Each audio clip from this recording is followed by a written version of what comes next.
Good morning, everyone. It is Monday and we are starting a new week.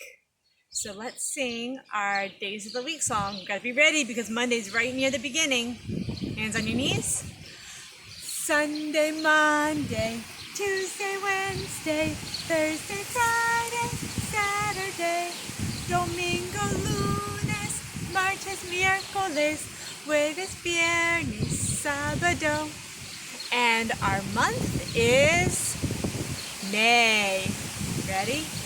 January, February, March, and April, May, June, July, and August, September, October, November, December. These are the months of the year. And seasons? Do you remember what season we're in? Spring. And how many seasons do we have? 4. All right.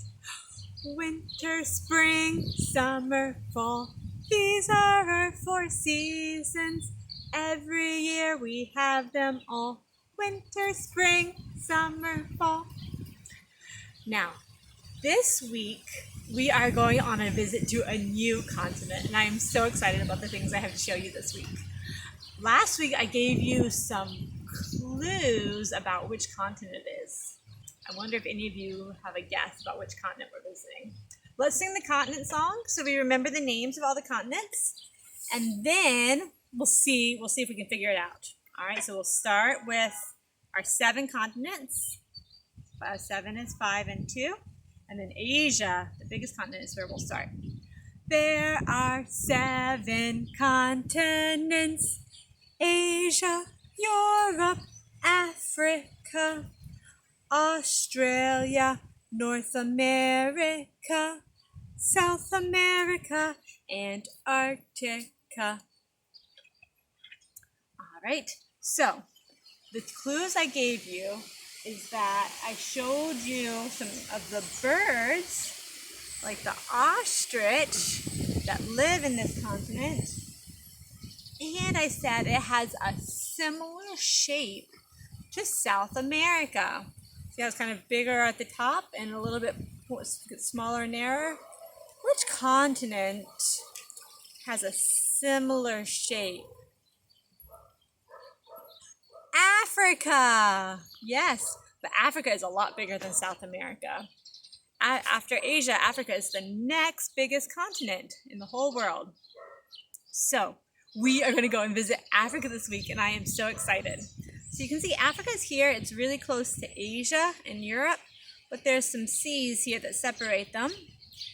And then we have some oceans. So right here, the ocean that goes in between to North and South America and Africa is the Atlantic Ocean. And then over here on this side is the Indian Ocean. And right here around the tip is the Southern Ocean. So Africa has 3 different oceans that it touches. All right, would you like to see what some of the biomes of Africa look like? Let me get out my map. All right. What do you notice?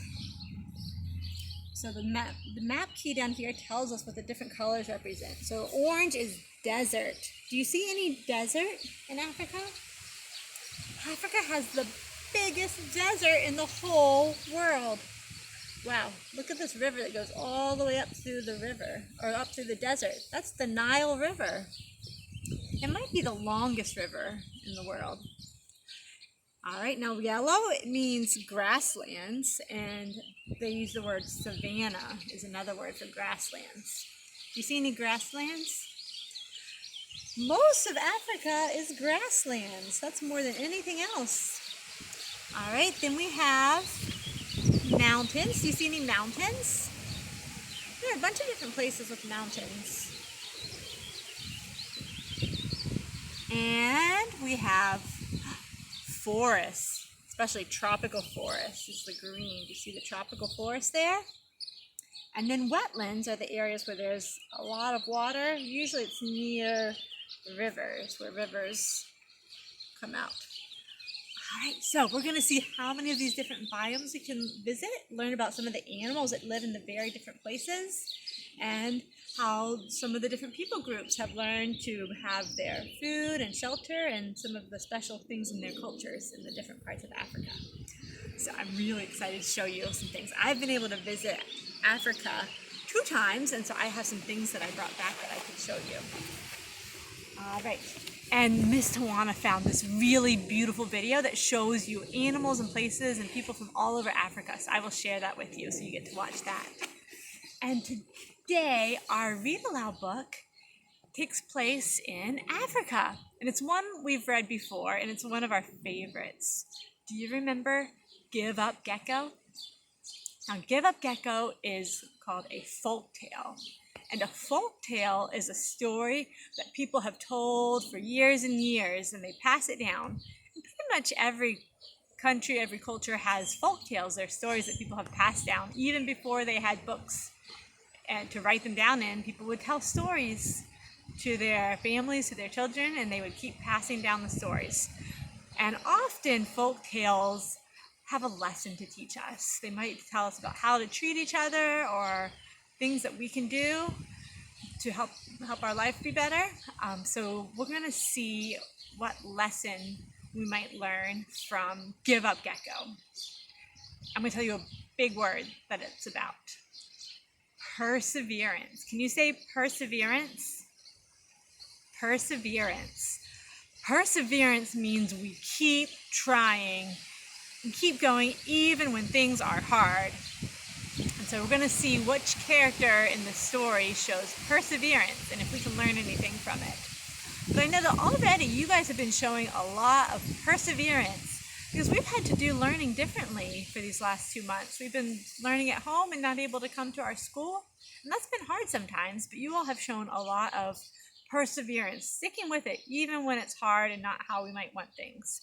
So I hope you enjoyed the story and the video, and I will look forward to seeing you later.